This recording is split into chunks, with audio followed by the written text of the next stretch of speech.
Now, terms like this are very fluid. They mean different things to different people, and this journal entry is not about coming up with a definitive set of criteria that makes some games retro and excludes others.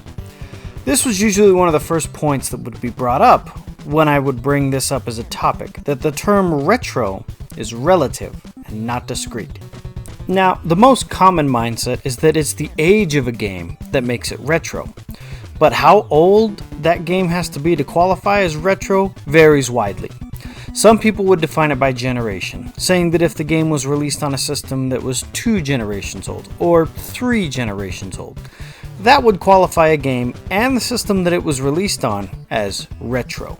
Others would leave out the console generations and just give me the age of a game from its release. But like the generation discussion, the number of years varied. 10 years, 15 years, and up to 20 years old is what it takes to make a game retro. A few people were slowly changing their mind, saying that the generations are getting longer, so sometimes they would reply with both the console generation and the age of a game from its release. When I first saw the retro category on Twitch, I was thinking 8-bit and 16-bit games, because those were the games from my childhood. So it didn't surprise me all that much when others also expressed this opinion as well. Having a retro game be a game from your childhood illustrates how retro is different for everyone, but most people view it as an older game. I had a few people reference this clip from Wreck-It Ralph. The gamers say we're retro, which I think means old but cool. Implying that retro games are remembered fondly, and that those that are looking back are perhaps a little nostalgic for the good old days that come with it. Now, in this chat, the topic of what makes a game retro wasn't even brought up by me, and you can see the different responses. A combination of the age of the game, the age of the console, and a bit on the next common response I got, the technology used to make the game. Now the technology is normally used to explain the age of a game, like in this response, referring to a cartridge game as an older game. So I play games with my young kids, and my kids can identify what games look old and what games look new to them. Games with a 4:3 standard definition display, my kids understand to be old, whereas games with a 16:9 widescreen high definition display, my kids would call regular because they are young. So that started to be my benchmark for retro, was the technology. This would make the Wii and its games retro, but the PlayStation 3 and Xbox 360 modern. So, funny story, when I was going to post this topic of conversation on the retro gaming subreddit, the AutoMod actually deleted my post, saying that I was posting about consoles that were too modern. I found this funny enough that I took a screenshot and reposted it with the title, "I guess the bot answered this for me." Later I found the rule that they actually don't like discussions about what makes a game retro on that subreddit, so don't do it. Respect the mods. My quest took another turn after I finally connected with the retro community on Twitch. The game in question was one that I had heard about, but that I haven't played. It's called Battle Kid: Fortress of Peril. Now, this is a homebrew game that is only playable on the NES. There's not a digital version available for purchase, so you must have access to an original Nintendo Entertainment System to play this game. So naturally, I had to ask, is this considered a retro game or not? One user quickly replied that 8-bit NES is always retro. So I had to follow up with a clarifying question. Is retro an art style? Would you consider a game like Shovel Knight a retro game? No hesitation. Yes was the reply. I hadn't ever thought of this before, so I went on to have a lovely discussion with this community on how an art style can define a game as retro. A lot of people would give me the definition of retro, or would compare how retro is used in other industries, like in this response from Kodhimi.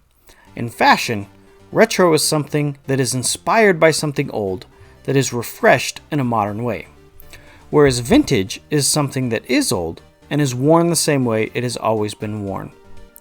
Bogus Meat Factory also brought this up, saying, if you were to stick to the very definition of retro, only modern games that use old visual styles would be considered retro, not the old games themselves. The word vintage was brought up a lot in these conversations.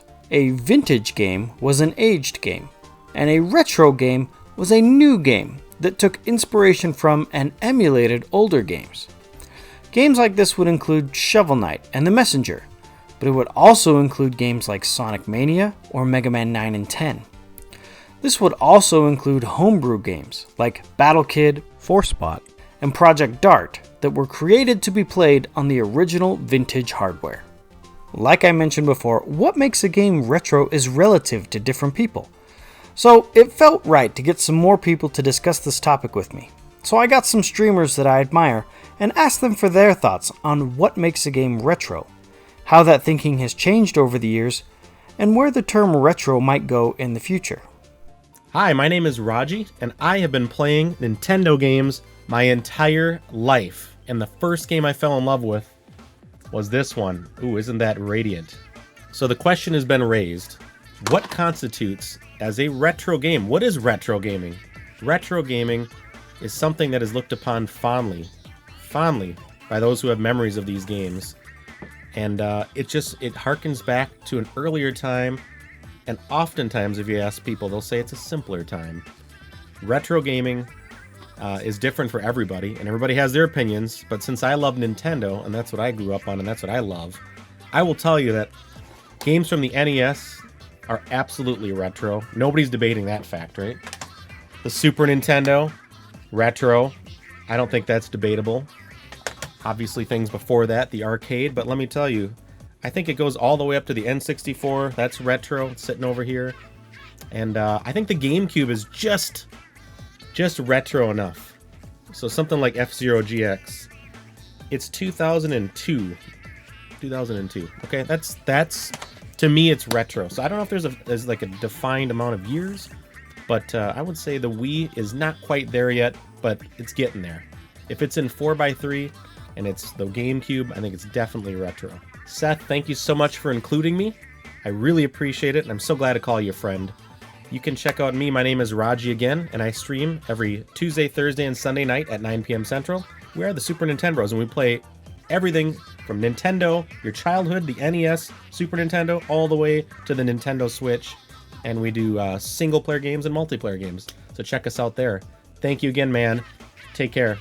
People of the internet, RetroRaconteur here, and with a name like RetroRaconteur, you guys know I have thought about what is the meaning of retro. You know, it's funny, when I made this name, I actually looked up in the dictionary, Webster.com, the definition of retro, and I was surprised to see how broad it actually is. I think it's the second definition that says something to the effect of something related to a previous time, a time from before, which could really apply to anything. So if we wanted a very strict interpretation of that definition, especially when it comes to video games, we could say, well, it's games from the last generation. And so if you think about it, that's actually a pretty broad definition that leaves a lot open to interpretation, which is why I love discussions like this. So for me personally, my definition of a retro game will always be the video games that I grew up playing as a kid. Consoles like the original Nintendo, the Super NES, the Sega Genesis, the PlayStation, but pretty much everything past that point is when I start to not really consider it a retro game anymore. So I think it really has to do with that feeling that I had as a child playing video games for the first time. Now, I have a 6-year-old son, and he plays the Nintendo Switch right now, so one day he'll probably look back and see that as a retro console. But ultimately, the thing I love about it is that it is so open to interpretation, so I can't wait to see what others have to say about this as well. And I want to say to 8-Bit Dad, thank you so much for asking me to be a part of this, man. If you guys want to check out any of my stuff, you can do that right here on YouTube. That's youtube.com/RetroRaconteur.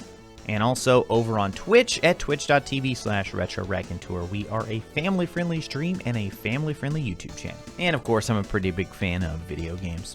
Occasionally a retro game or two. Hello, gaming fans. Chaser the Ultimate Gamer here.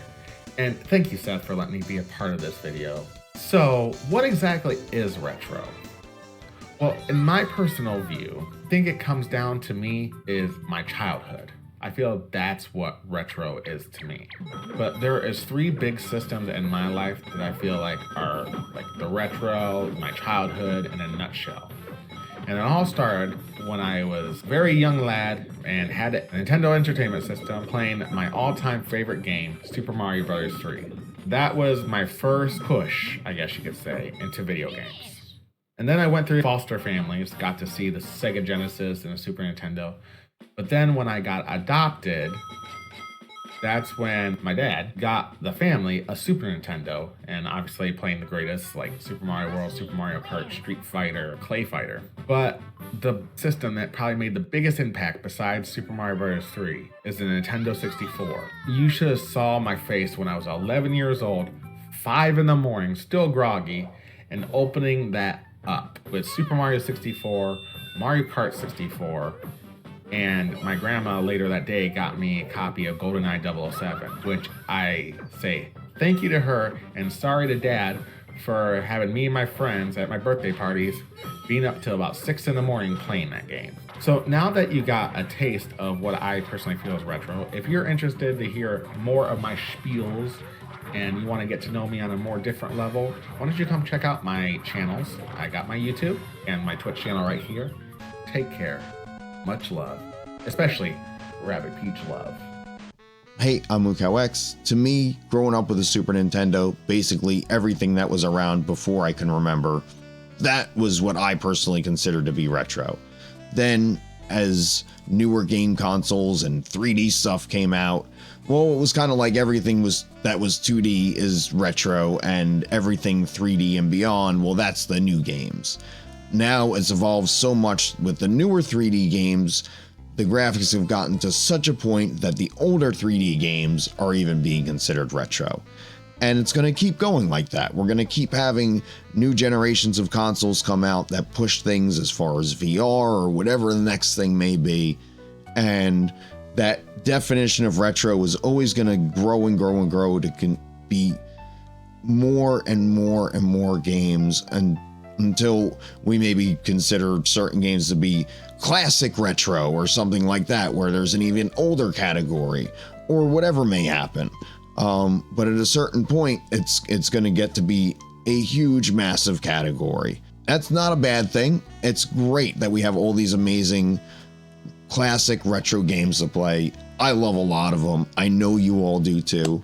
Thanks, Seth, for letting me be a part of this. For anyone who doesn't know, I stream on Twitch. Again, my name is MooCowX. I stream a variety of games, including retro games. Again, thanks for letting me be a part of this. It's been really great. I think that we use the term retro in video games because people have grown up with the medium. I've been playing games my entire life. In other mediums, they have the classics. Movies like Casablanca. Books like To Kill a Mockingbird. In the music industry, an entire genre is classical music. I think that as video games mature more as a medium, and people study classic video games like they do classic books, movies, and music, the term retro will be dropped in favor of different periods in the industry. Going back to the music industry, they have different eras, from medieval, classical, impressionist, modern, and postmodern. But if we move to a newer medium, like movies, those eras are based on the technology used to make them. The pioneer era, the silent era, and the golden era. I predict that in the future we will also have different eras of video games. They will not be very long because of the rapid change in technology used to create video games, so perhaps a period is a more appropriate term than an era. I think that these periods will change as time goes on. But if I were to look back on video games from the year 2020, I might come up with something like this. Let's start with the pre-arcade period. This is for early games like Space War and Tennis for Two.